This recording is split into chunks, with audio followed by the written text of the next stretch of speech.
Hey everybody, I wanted to do a video here in response to some comments that I got on my video of installing the Harbor Freight inverter in my camper, where I installed this power strip.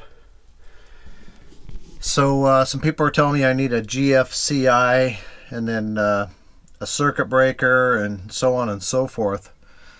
And the reason I'm making this video is I realized after doing some research that there might be a lot of people out there that think the way I do, or only had as much education on this subject as just the average person without any real knowledge. So I did some research based on those comments, and obviously I didn't know what I thought I knew about this. So I'm going to try to give you guys that information. If somebody watches my video and they want to try this, they'll have hopefully watch this video and have a little more information. So this particular surge protector, or this particular power strip, one comment guy told me that it doesn't look like it has a circuit breaker and I should invest in a nicer one, or a upgraded unit. And I told him that it does have a circuit breaker, which is incorrect. Obviously there's people out there with way more knowledge about this subject than I have. So quickly, let's look at this. This has a button on and off, and it also says reset here that you probably can't see in the video. So you can actually reset this, and I thought that was a circuit breaker, which is incorrect. This has what they call a surge protector. It's all it is a surge protector to protect your electronic equipment that you plug into it. It will not cut off the, well, I don't know. I don't think it will cut off the power. All it does is it senses a voltage spike, and it will send the extra voltage back through the ground to protect the device. Again, I just learned this, so I may not be saying all this exactly correct, but it's just a surge protector. And then you have a device, and I'll try to put a picture up somewhere on this video so you can see what I'm talking about, of one of these power strips that actually has a circuit breaker. Usually they'll have like a little circular breaker on there or something that will pop out, and it usually says on that how many amps the breaker is, and you just push it back in. So that will actually cut the power to the device. But this one does not entail one of those circuit breakers. And then you have, and that one, the way I understand circuit breaker, it kind of works on heat, I think. If you get a short in there, the wire will heat up. It will sense that there's been a change, and there's changes the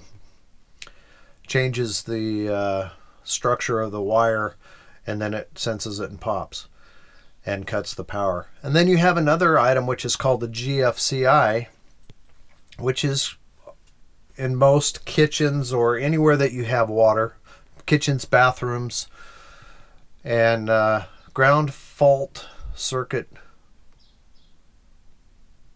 interrupter, I believe is what that stands for.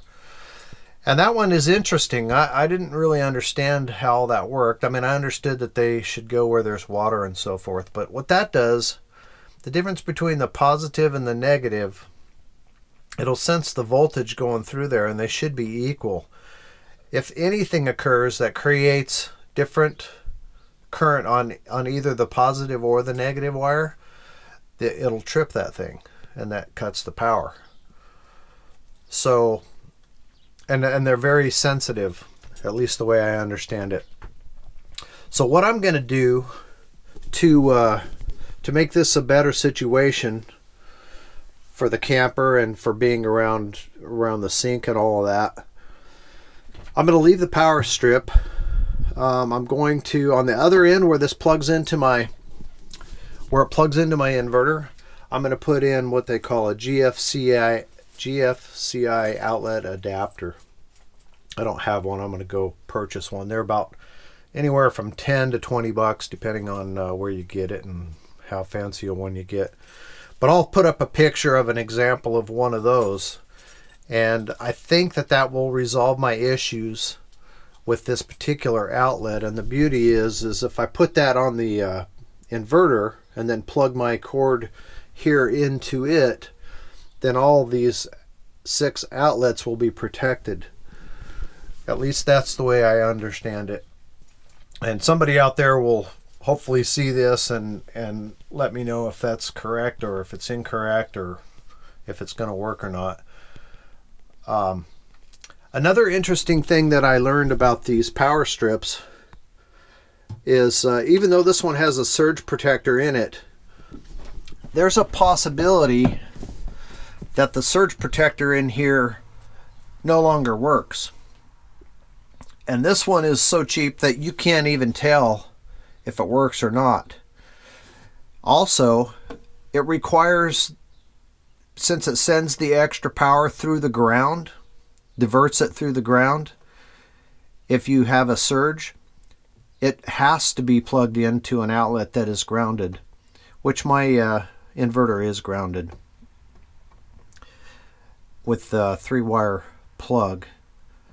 And there are surge protectors that have lights on them indicating if it's plugged into an outlet that is grounded, it'll have a light that comes on, usually like a green light or something. And then it'll have another red light to indicate whether or not the surge protector is working or not. If this gets a surge beyond what it's rated for, it's possible that the surge protector unit will no longer work, but the outlets will still work. So just so people know that, I didn't know that. I learned it by doing a little bit of research. So just because you have a power strip with a surge protector, depending on your application, doesn't necessarily mean that it's going to protect you from whatever it is that you're trying to protect yourself from. So anyway, I appreciate the comments and the education that you guys are giving me on this and forcing me to do some research. And so let me know in the comments after, hopefully, if you see this video, if my idea of that GFCI outlet adapter is going to be sufficient in this situation, since obviously, you know, people out there have a lot more knowledge on this particular subject than I do. Anyway, thanks for watching. Thanks for the comments. Thanks for looking out for me, guys. I really appreciate it. And we'll see you on the next one.